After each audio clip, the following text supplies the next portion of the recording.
Tatanan Kehidupan Baru. Masih dari kawasan Metropolis Hamuruk 70 Denpasar. Selamat sore sahabat kreatif, selamat hari Jumat gitu. Besok udah weekend aja nih.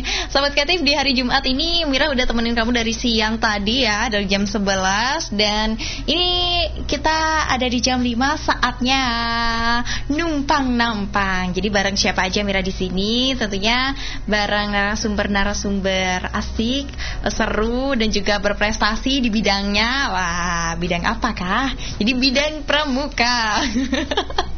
Jadi kakaknya udah ketawa-ketawa nih di sini. Nah, jadi kali ini kita akan bahas tentang potensi diri di era new normal. Oke, sebelum Mira bahas tentang materi ini, kita sapa dulu deh narasumbernya. Halo kakak-kakak. Halo. Halo. Nah, jadi kakaknya yang ada dua suara pasti ya sahabat kreatif kamu dengar. Kalau kakaknya yang cewek itu namanya Mei Fani Retnaning Utami, kalau nggak salah, benar ya? Oke. Merupakan ketua DKC Kabupaten Badung. Dan kakaknya yang cowok itu adalah Gede Dwi Sukmawantara alias Dwipa, yaitu wakil ketua DKC Badung. Jadi kali ini pembahasan kita bersama kakak-kakak dari DKC Badung ini terkait dengan potensi diri di era new normal atau tatanan kehidupan baru ya. Oke deh Kak, jadi menurut kakak-kakak nih, apa sih potensi diri ini dulu deh kita bahas ya. Apalagi di tengah pandemi, boleh diselip-selipin langsung bagaimana? Oke, jadi untuk potensi diri itu sendiri adalah kemampuan diri sendiri untuk mencapai sesuatu, baik secara terwujud maupun tidak terwujud. Kemudian secara umumnya merupakan kemampuan atau kekuatan diri seseorang, baik yang belum terwujud maupun yang telah terwujud, namun belum sepenuhnya terlihat atau dipergunakan secara maksimal oleh orang tersebut. Oke. Terus berarti kalau misalnya di tengah pandemi COVID-19 ini sifatnya bagaimana nih? Berarti sesuatu yang udah ada dalam dirinya ya gitu Kak ya? Iya, yang udah ada dalam dirinya.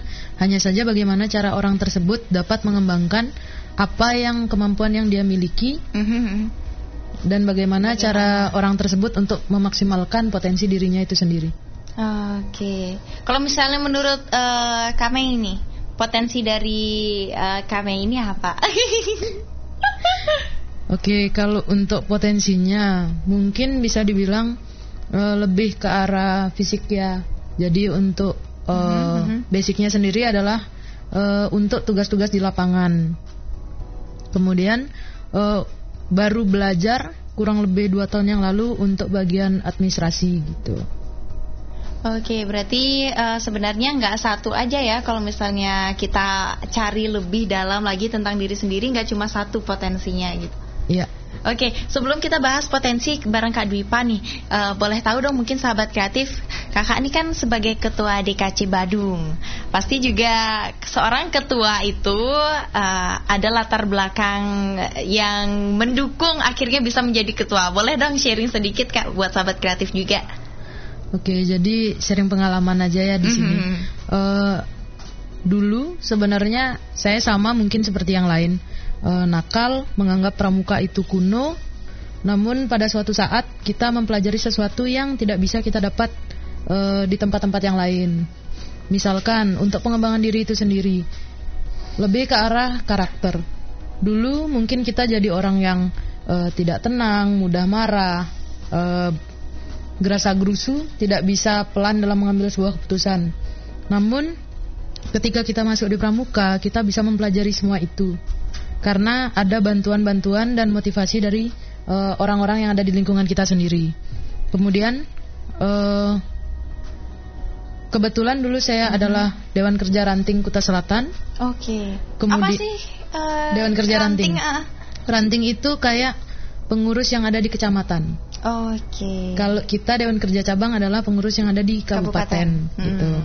Berangkat dari Dewan Kerja Ranting, saya menjadi anggota yang dulunya mungkin masih pelangak-pelongok, nggak ngerti apa gitu. Lama-lama belajar, akhirnya menjadi kepala bidang, kemudian naik menjadi wakil Dewan Kerja Ranting. Oke, itu waktu itu wakil ya? Ya. Ketika ada seleksi di cabang, saya mencoba untuk ikut seleksinya itu karena memiliki latar belakang wakil. Pada saat itu kurang lebih tahun 2014 saya langsung jadi wakil. Dan di periode yang sekarang 2017-2022 kebetulan dikasih kepercayaan lagi untuk jadi ketua. Wow, sangat luar biasa. Jadi itu rekam jejak seorang ketua DKC Badung ya, sahabat kreatif ya. Nah, bagaimana dengan wakilnya nih, Kak Dwipa? Iya, jadi kalau sedikit sharing sih. Ya. Kalau dari perjalanan dari awal untuk jadi wakil itu dulu di Pramuka juga nggak terlalu, SMP pun masih gimana ya, setengah-setengah untuk ikut Pramuka itu karena perlu nilai juga di sekolah ya. Kalau nggak ikut kan nggak dapat nilai kayak gitu. Iya benar. Jadi seiringnya berjalan waktu sedikit demi sedikit ikut jalan-jalan di SMA. Tak akuin baru jujur benar-benar ngerasain apa sih ya anak Pramuka itu ngapain aja sebenarnya, apa aja yang didapat dari sana. Dari SMA udah mulai belajar ngulang, sama dengan kayak ngulang SMP walaupun udah pernah ikut Pramuka, tapi SMA kayak ngerasa ulang karena mungkin dulu di SMP nggak gini, mungkin kurang tekun ya. Ya kurang mendalami. Sorry ya. Terus masuk SMA mendalami, ditekunin ya, kebetulan secara tidak sengaja ditunjuk jadi pradana kayak ketua pramukanya di SMA. Dari sanalah belajar saya sendiri untuk gimana cara bertanggung jawab, gimana memimpin teman-teman, gimana dipimpin maupun memimpin, ngasih arahan gimana. Terus dari sana berkembang ikut kegiatan dan akhirnya menemukan dan baru tahu DKC itu pernah ikut kegiatan ada namanya PW daerah, Preman Wirakarya. Perkemahan Wirakarya. Oh gitu. Perlu diperjelas berarti ya. Gitu. Kadang disingkat gitu emang biar ingat gitu ya. Tapi kita yang nggak tahu kayak apa. Orang awam kan belum tahu. Iya. Makanya belajar. Saya siap Pak Guru. Lanjut berarti dari sana dah baru tahu apa sih itu DKC kayak gimana sih. Oh ternyata orang-orangnya seru, asik. Dan lama-kelamaan ikut, dan itu bareng sama Kak Mei 2014 dan itu baru masih menjabat jadi ketua bidang, baru jadi anak-anak baru lah, baru benar-benar baru belajar. Dari sana lah kita berpartner, terus saling membantu, akhirnya sekarang secara tidak langsung ditunjuk jadi wakil gitu. Mulai dari tahun 2016 ya kalau nggak salah, 2016 gitu. Berarti kenapa Kak Dwipa jadi wakil di 2016 sedangkan Kak Mei dari 2017? Sebenarnya kita udah seleksi dari 2016. Oh gitu. Cuman kita baru benar-benar dilantik dan disahkan tuh 2017. Oke, berarti ada jeda kira-kira setahun gitu ya. Berarti sebenarnya Kak Mei dan juga Kak Dwipa ini adalah orang yang dulunya kayak biasa aja sama Pramuka, terus akhirnya tahu DKC. Kalau Kak Mei dari Dewan Ranting dulu, terus kalau misalnya Kak Dwipa tahu DKC sehingga lebih mendalami, lebih menekuni gitu ya. Dan ternyata ini tempat yang nyaman, yang cocok untuk Kak. Wah, belajarlah untuk bertahan hidup. Apalagi kalau dipakai mengembangkan potensi diri, cocok deh kayaknya. Ya cocok banget. Gimana sih boleh diceritain kayak gimana maksudnya mengembangkan potensi dirinya itu dalam aspek apa nih? Misalnya sekarang karena pandemi kita minim uang gitu, kita harus ke hutan misalnya cari bekal untuk makan. Serem amat ya. Enggak gimana Kak? Bercanda. Kalau dari kayak misalnya dari segi sekarang lah, pandemi ini. Kalau kita dari Pramuka nih ya, saya pribadi sih belajar gimana cara melihat peluang, gitu. Jadi misalnya kayak sekarang zaman COVID-19 ini, pandemi kayak gini, kita juga perlu uang misalnya. Terus mau kerja kayak gimana juga banyak yang ada udah di PHK, banyak yang pengangguran segala macam lah. Nah, kalau kita bisa melihat peluang kayak kita bisa memanfaatkan media sosial.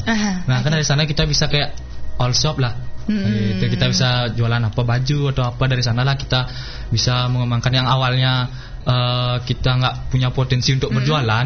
Di sanalah kita dapat menggali potensi kita. Oh, kita ternyata saya misalnya punya gini berwirausaha.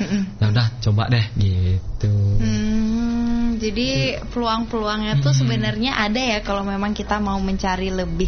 Kalau misalnya dari Kak Mei nih, apa nih biasanya yang ditemukan? Mungkin di teman-temannya sering juga ya kayak all shop mungkin atau makanan, atau ada nih hal-hal lain yang kira-kira bisa diulas-ulas lagi gitu terkait sama potensi diri. Dari teman-teman DKC Badung misalnya ada nih di antaranya yang misalnya mohon maaf ya kena PHK atau memang kena dampak yang sangat besar dari pandemi ini, apakah mereka ada sharing-sharing mungkin sama teman-teman DKC Badung, misalnya mau buat kegiatan apa atau mau punya usaha apa tuh ada nggak?